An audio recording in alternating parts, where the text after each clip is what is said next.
This is probably going to be the most car-heavy video I ever make, and yet I'm not actually driving a car today at all. I'm walking along a high street in Essex, a place which is steeped in history for the love of Fords. And today I'm going to meet a bloke who's probably the most obsessed Ford person I know, the Lord of Escorts. I'm going in a jewellery shop.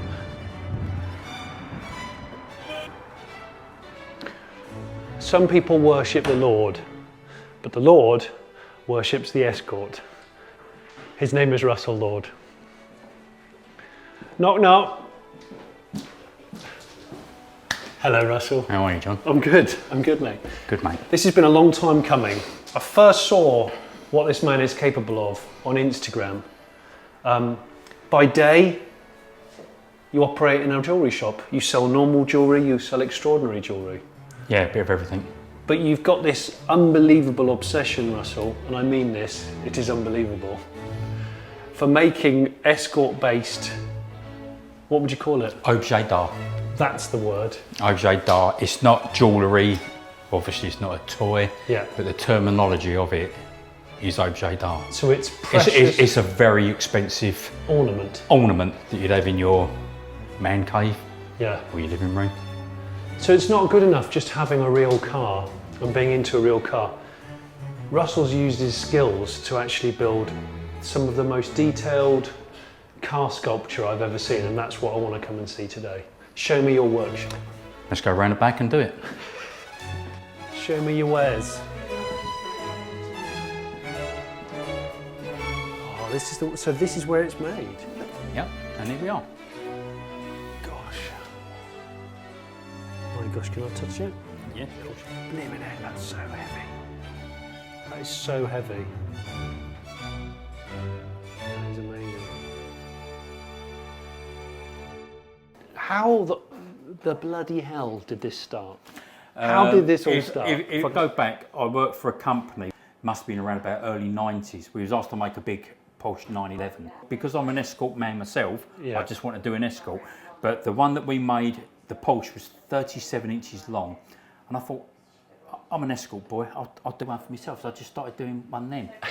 So I made the floor just as a side hobby? Yeah, but I love the little cars. So I started it all them years ago, but then you get married, house, mortgage, kids, blah, blah, blah. I put it aside and it just stuck it. I left it in the safety deposit down in where the heist was. It stayed in there for 20 odd years. The story of it is basically, we was moved on the weekend of the robbery, the famous robbery of the safety deposit.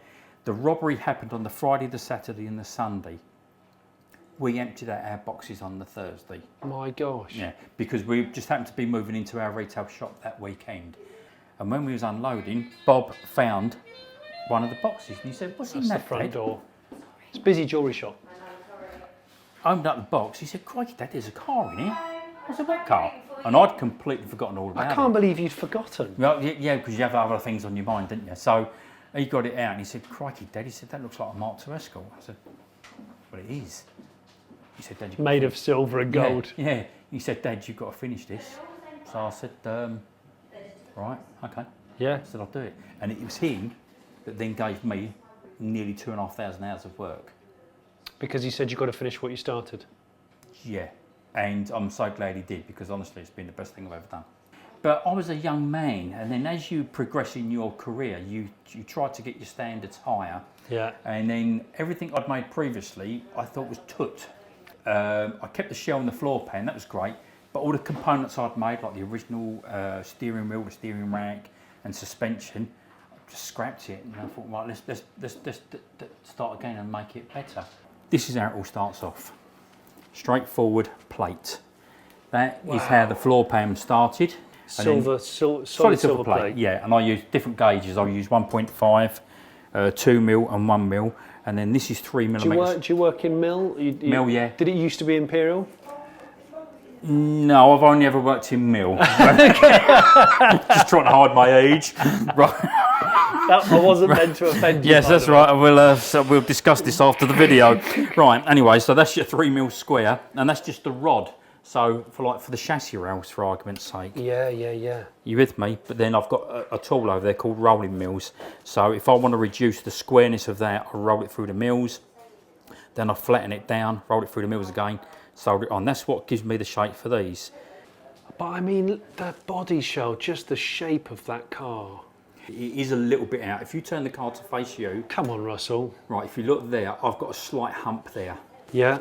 Very, very slight hump. But this is from hand. Yeah, I mean, it's not 100%. The wings, I'm not sure if I've made them a little bit too short by about 1 millimetre. I don't know. It's as near as damn as I can get. This weighs a lot. Is this silver? Yeah, also at the moment, most of it is solid silver, Yeah. apart from the hinges are 18 karat yellow. But all the other components, if you turn it upside down, you'll see the axle. That's all gold. Gosh, look at the axle. And that's made from scratch. It looks absolutely perfect. Yeah, I mean the next part of it to do. The U-bolts on the axle. Yeah, I've made all the U-bolts. They're actually a piece of cake to make. It's only a thread bolt. You know, you get a solid piece of wire, just tap it down. You leave a plain section for the U-bolt to go around the shaft of the axle housing. It's very simple, really. The leaf springs all work. The shackles work. The suspension does work. Yeah. Solid silver suspension. Yeah, next is the half shafts to go in. And then I've got to make the hubs, the discs and the calipers. Then I've got to make a UJ to come out the flange of the diff as well. So, because obviously this is rally spec. No, this is a dead standard 68 Escort. Oh, is it? This is going to have a Lotus twin cam in it. Ah. Yeah, I've already started making the twin cam. Oh my God, it's so much for me to digest. Yeah, there is. So you've got, I mean, the detail, the scuttle panel, yeah. the hinges, the shape of the inner wings. Yeah, and if you look, I've actually done welds where the chassis rail makes the inner wings. Which is like the factory welds. Yeah. I think it was inch gap or something like that. I can't actually remember, but just out of interest, I haven't shown you this, but for me to separate the car, the shell, that's how it is. Oh, you can do that? Oh yeah, I have to. Oh, okay, because to get stuff in and... Oh yeah. Well, I don't often do this, but I'll do it for you. All right, that's your shell and that's your floor pan. Oh my God. That's the only. Otherwise, how do I assemble the whole car? Yeah. You with me? Yeah. If the whole car was complete as such, how do I get to put in the pedal box, the rear seats and blah blah blah blah blah? So it's been quite. That's really cool to show people because people don't often know how cars, a monocoque car is constructed. Yeah. But when I started making this from the get-go, the floor pan was the first part. Yeah. The plate. Yeah. Then I think wheel I did tubs. I think I did the hubs first, the tubs first. Then I think I did the kick panel. Yeah. And then it firewall, became the arch for the diff, and it's just. So that is your starting point. That the floor pan. Yeah. That's amazing, and it's really heavy. It is. I mean, it does really get heavy, when you're working on it, and it's nowhere near finished. So goodness knows what it's going to weigh. Yeah. By the time the roof line's in, front and rear seats, but I've had to free knuckle them because I can't assemble it as a fixed seat. Oh, so okay. I've had to do that to them to get them in. Right. For flexibility. Yeah. So when they're in,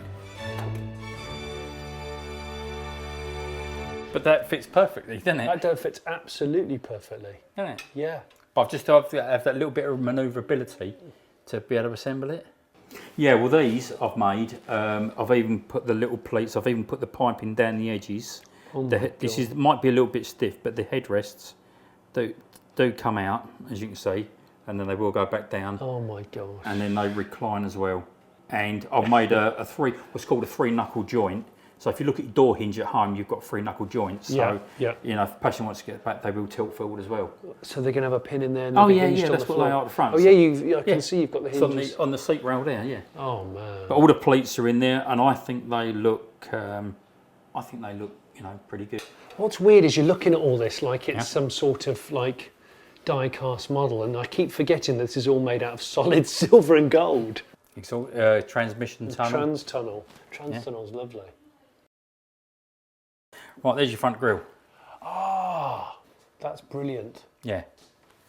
That looks great. And that button there, as you push that, springs the bonnet up. Okay. Yeah. So what year Mark 1 is this? 68. So that's first year of production? Yeah, if you like, yeah. And then you've got here. Oh my gosh, have a look at this. Now, are they the heater vents on the top of the dash? Bang on right. because they're so iconic on. Yeah, that's it. Yeah, bang on right. Where the black marks are is a little rebate I've got to cut out. You with me? Yeah. And that'll be the pressed boot floor. Yeah. Does that make sense? Yeah. Yeah. I still can't stop staring at the div. Yeah, it's neat, isn't it? Right, this is the handbrake. Whoops. So it actually goes in Yeah. and drops and lifts. Yeah. It's got the ratchet on the back. Yeah. Yeah, it's got the ratchet there. Yeah. And then that spring brings it back down. My gosh. And then you've got all the little grips under the handbrake cable. This is the last bit, and I think you'll love it. 1, 2, 3, 4, R. Oh my gosh, that is a struggle for my eyes. So Yeah. how many hours? This one is going to be huge.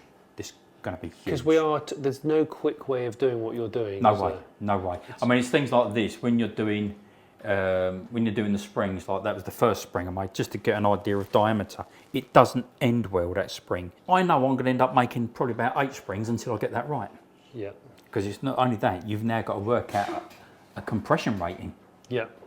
Now this is going to be heavy, so when I've got the springs on the front of this, I've got to be able to squish that down and bring it back up.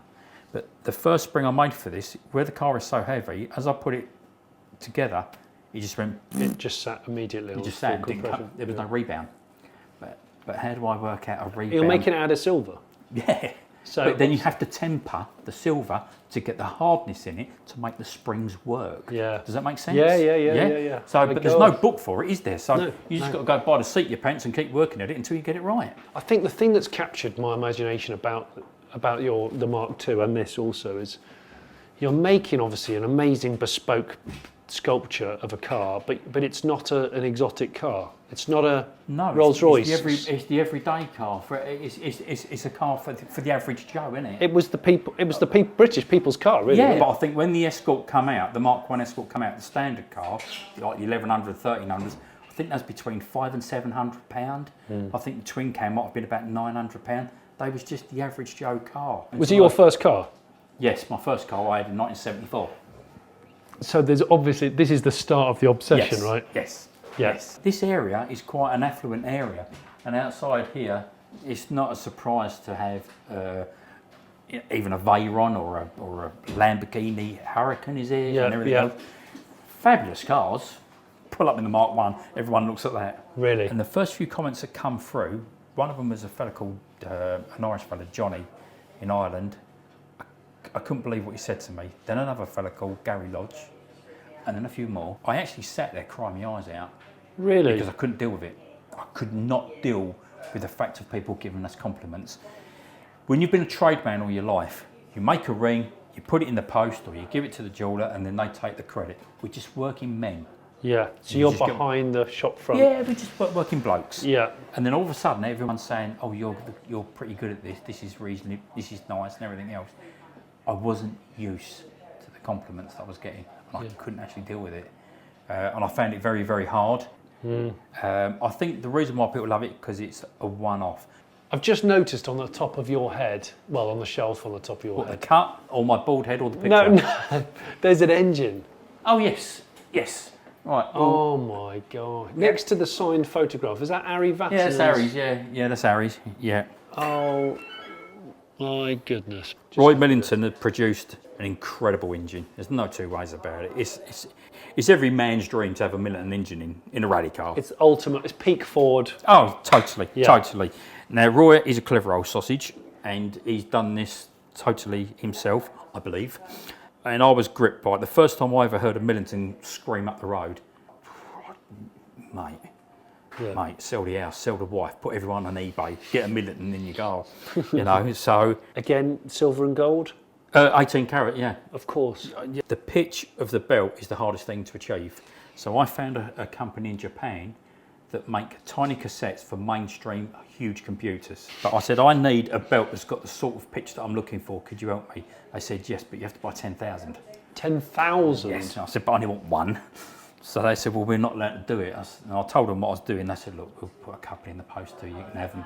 Then I made all the cogs to the pitch of the belt that I was given. Right. Right. So that's why it interlocks perfectly. Yeah. My word, Russell. This is just a very box standard stand. I've just done it for show purpose. I've done a dry sump there. Believe it or not, the flywheel was actually a piece of cake to do. That's not a big issue. That's dead easy. Can I hold this? Yeah, yeah, yeah. Look at that. Just look at that. I'm in the middle of doing the exhaust manifold at the moment. I've made the outlet. That's only just pinned in there for the minute. Okay. But that's not located on. But you'll like this. Oh my gosh.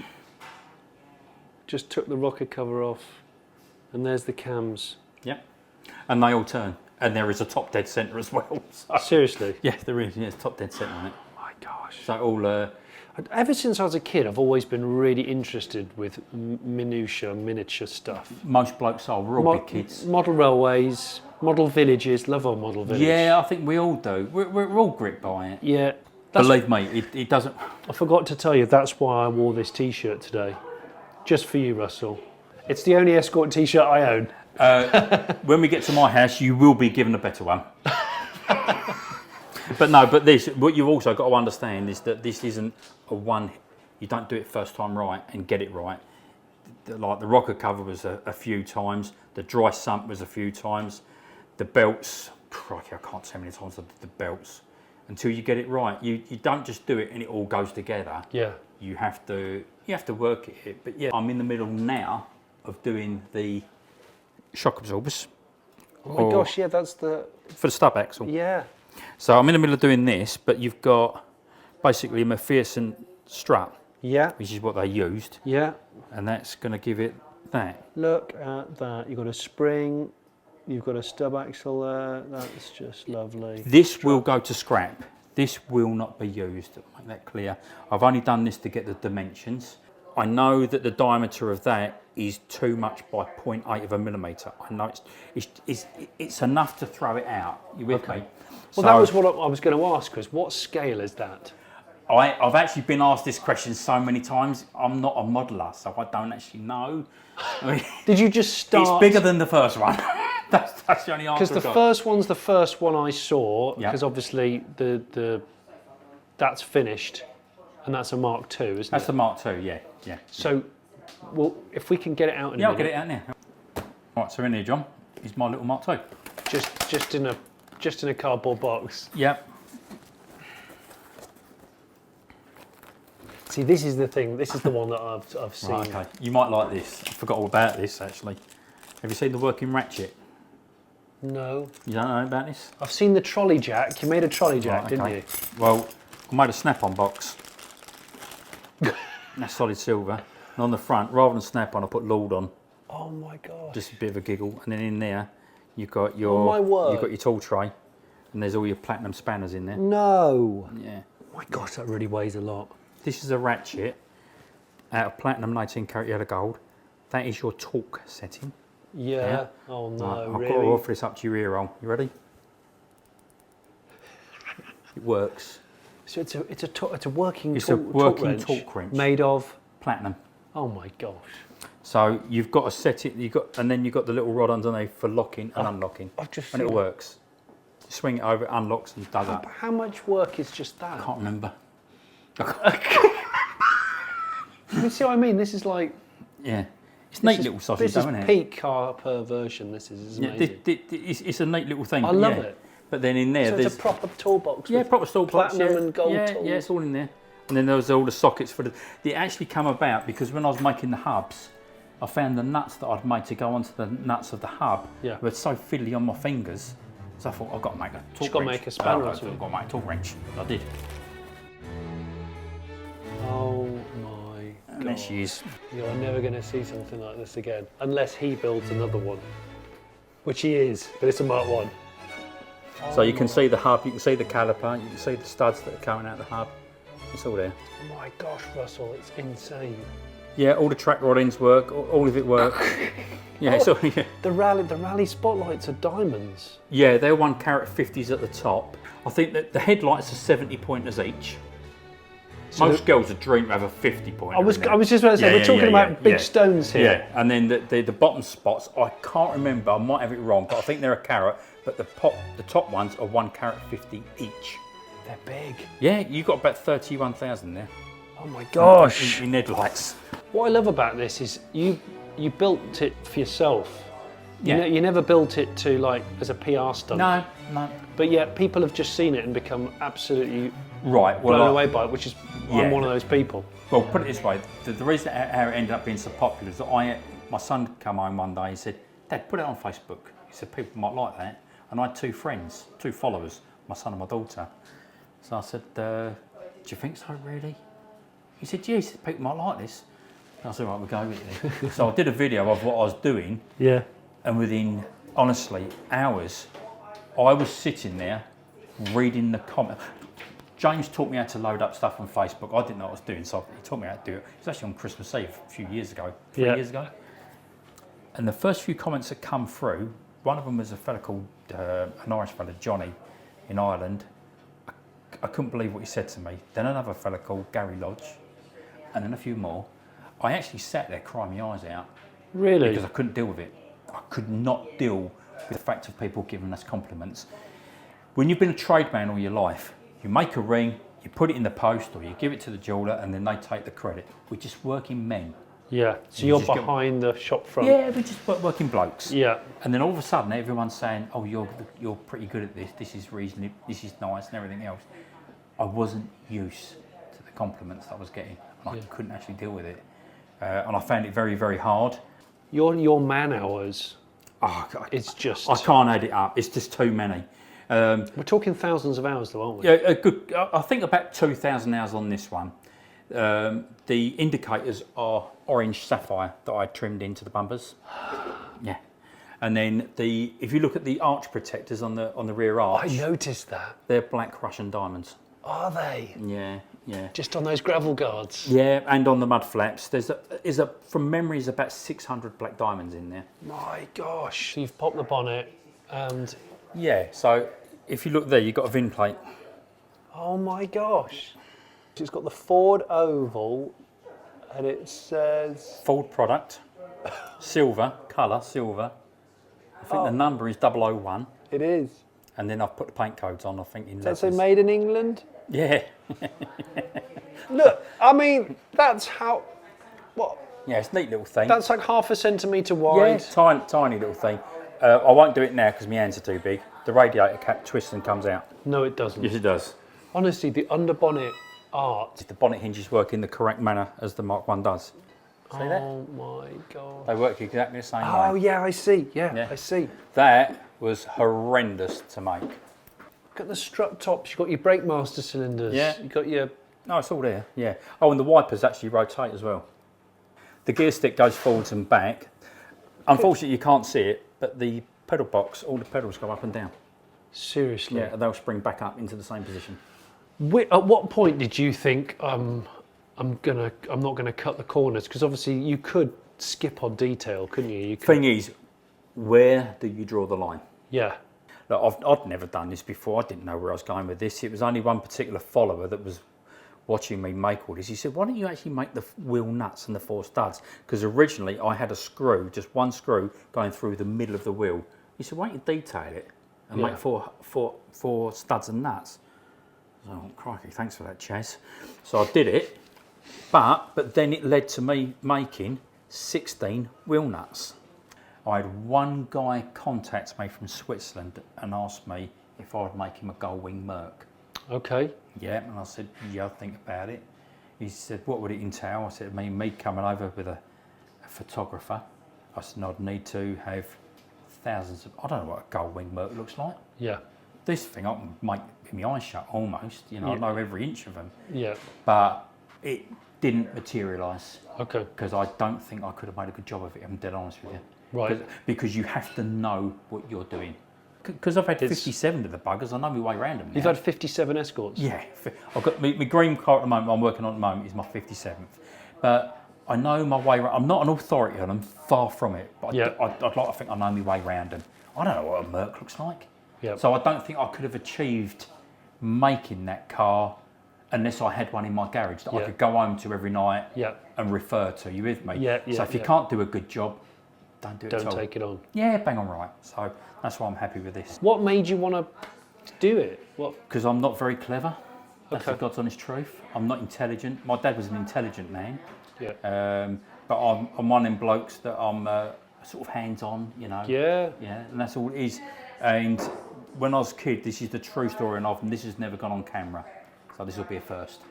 When I was a kid, I found a little wooden soldier that was in my dad's sideboard, and when I've looked at it, my dad saw me looking at it. He said, "What are you looking at?" I said, "Well, it looks like someone's trying to carve a soldier." The next night, my father come home with about a 14-inch sheath knife and a lump of balsa wood. He said, "Right, see if you can do better." Really? I said, "Well, what's the idea of having such a big knife?" He said, "Well, when I was in the war, he said we used to carve stuff." Just to whittle, yeah. Yeah. I think there's a term for it now called trench art. Okay. Right, but my dad tried to carve that soldier, and he did make a good job of it. He said, "See if you can do better." So I thought, right, well, this is going to be a work of art. So I think I took about 2 weeks to do it, and I tried to get it as good as I was only 12. Yeah. But I got it pretty good. And my dad was a man of few words, as I think a lot of people were from that era. Yeah. Yeah. And I presented these soldier to my dad. I said, "Well, it's pretty good." I said, "Oh, Dad, what do you think of that?" He went, "It's all right, be a jeweller." And that was it. That was my career. Really? That was it. That's how it came about. Yeah. I'm loving your humble bench. Well, it's just old plywood. I made this with my dad, you know, in the mid 70s, around about 1976. You made this yeah, bench? Yeah, 1976 I made this, yeah. Oh my gosh, so Yeah. it's seen some serious action. It's seen a lot of jewellery go through it, this bench, believe me. Oh my gosh. You know. Have you ever put that in the window? Yeah, we did actually. Did you? Yeah. Had a lot of people stop and look at it, and younger people, you know.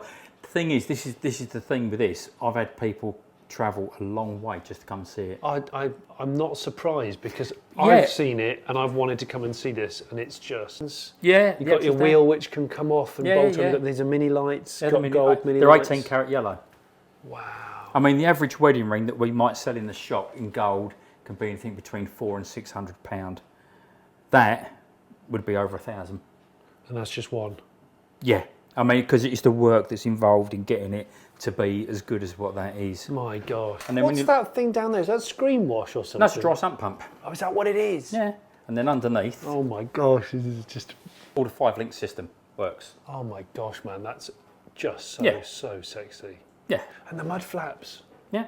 they're so nice. Yeah, they're neat. Basically worth more than most Escorts, even high-end ones. Yeah, I mean, it's got to be. Yeah, definitely. Because it's one of one. Well, it's one of one, but I think it's because the following that it's got, because it's gone all around the world. Yeah. I mean, when you get letters from R.E. Vatnam, who's that bloke you might know, Jeremy Clarkson? No, Yeah. Top Gear 2. Right, when you get letters from that lot, and then you get a letter from Jay Leno, you get letters from literally all round the place. Just going, this is amazing. And I want to. Can I just do a size comparison? So this is your current project, obviously. It's significantly bigger than the... It is, because the detail I'm going to on this one is going to be greater. Is it? Yeah. Yeah. In as far as, obviously you've seen the rear seats, you've seen the front seats, the parcel shelf at the back is made. Yeah. The pattern in the boot floor is all there. All the pressings and everything. Yeah, I've tried to make pressing shapes of the panels at the back, the shackles on the rear leaf springs. I don't know if I can do it, but I'm going to try. I'm hesitant to say it because I don't like saying something unless I can do it, but I'm going to try and make wind-up windows. Are you? Yeah. You're just so brilliantly mad. Yeah. You really are. Yeah, bonkers, I think. But bonkers clever. Yeah, Bonkers. well, mate, I don't know about that, but I'm going to try. I don't know if I can actually do it, but I'm going to try and make the windows wind up. Can I show you this? When you're making something awkward, Yeah. Master pattern carving wax. yeah, you'll make it out of a block. Okay. So that's how I did most of this. When I made the diffs or engine blocks or whatever, you start off with that because it's so easy to file. It's just incredibly easy. And you get the perfect Yeah, shape. and you get the idea of dimensions. Now, I actually put it on camera the other week. I actually made the engine block in silver, finished the whole thing in wax, and then when I offered it into the car, it was about 1 millimetre too slim. Slim? Yeah, too slim. It just didn't look right. I think I've actually binned it. What? Yeah, I think I binned it, yeah. You binned it? Yeah, I binned it. Yeah, I put it in the bin. So, because it was aggravating me because I knew it was wrong. So, it if it ain't gonna work, it ain't gonna work, is it? Yeah. So yeah, that went in the bin. So, but yeah, that's how I do it. So, but that will be a Lotus twin cam. I've made the twin 40s as an idea of size. I saw those on Instagram. When I featured it on my blog. Where are the carbs? Are they here? I actually think I left them on my car engine. Oh really? They're at home? Yeah, I think so. Well, we'll go and see them later. Yeah. I actually can't remember what I've done with them. I think I left them on the engine block. Yeah. I would not want to. I would not want to operate a vacuum cleaner. No. In this area. No. I would really not. No. Can I? And please, if you don't want me to, but could I hold it? Of course you can. You've got to hold it in a very gentle way because it's. Do I hold it? Both palms flat. Yeah. Dead flat. Oh man, I've just noticed the gear stick. Has it got it works. It's platinum. It's got a diamond in the top. It's got a diamond in the top, and it's made of platinum. Yeah, I forgot all about that. How could you? The handbrake goes up and down as well, by the way. What? Yeah. There's. That's so dense. That car. It so is, and it just. Oh, by the way, the rear lights, the reversing lights are diamond. The brake lights are ruby.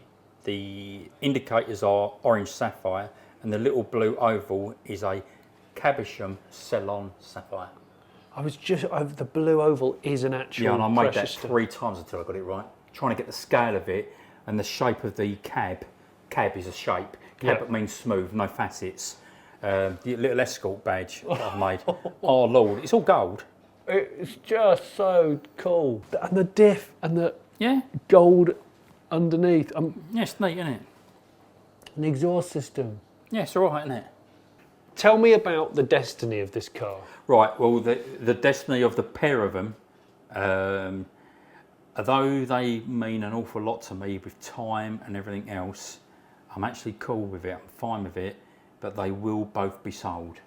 Okay. All right, and the idea of it is, all I want back is my material costs, which is a few quid. Yeah. But then I intend to sell them, and any money that's raised will go to kids' charities. Wow. Yeah, that's what it's all about for me. That's amazing. That is a lot of your time, though. Yeah, but I tell you what, though, it's not that bad, is it? Because when you actually think about it, ill children, whether they're mental, physical, abused, whatever they may well be, every moment to them that is good is very precious to them. That's how I see it. So me working on this, I get a buzz out of it. And then when you know that it can benefit someone else, honestly, unless you actually do it, you don't know what the buzz is like when you've given something to someone. Yeah. It's great. It's your moral compass. You've got a good moral compass. Yeah, it's nice. It's nice. You know, in the 80s when these were big time, you know, all the young lads going out doing naughty things and the spinning, and I've got to say, I had donuts. All that sort of thing. Yeah. Thinking that you're Tommy Mac. I think the Escort boys were regarded as rascals, as an understatement, but we're not. We're all good people. Yeah. We're all good. It's lovely, isn't it? What does your wife think of all this? I forgot to ask you this. My missus is £1 million. She really is.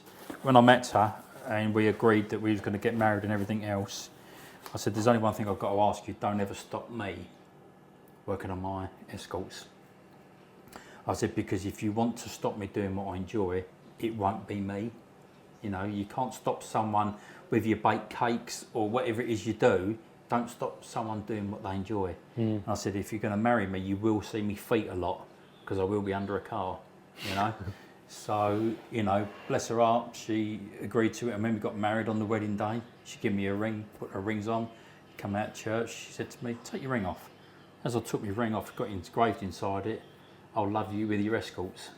Really? Yeah, there's a few more words in there, but I won't tell you everything.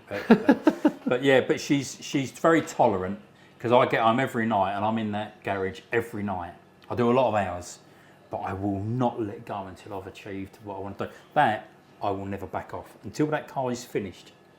I'm not going to take it. I don't take a week off. I never take any time off. I can't wait to see how this thing transforms. And if you want to follow Russell Lord on Instagram, I highly recommend it. Or Russell Lord's Ford is on Facebook. Russell Lord's Ford. Yeah. I know, I meet a lot of car obsessed people, and it's one of the things I love about this kind of job, and I get to meet interesting cars, but behind every interesting car is a more interesting person. And you are something special. Well, I don't think I'd consider myself anything to be saying special, but I'm just a bloke that loves the cars. Well, I know you've got a big background in jewellery making and yeah. Look, all this is just it's a passion that I took a different avenue. I just love the cars, and I just thought this would be something completely different. That it has been done before, I know it has, but I thought this would be something different for the Escort world. I think we should go and look at one of your real Escorts now. 1 or 3? Well, I'll take 3. Yeah, okay. Obviously. Yeah, okay. We'll go home. We'll have a look. All right. I'll put this little rascal away. Oh, that's the nickname of it, Rascal. Is it? Yeah. It's amazing how it's gripped so many people. Look at this. You're just putting your tools away. Yeah. In your little toolbox made of platinum. It's great, though, isn't it? Is this new old stock? Yes. Is it really? Yes. Wow, early one. Oh, that's lovely. Oh, that's nice. That's nice. Open the door and take a smell. I'm going to smell the vinyl and the Hessian in a second. Absolutely.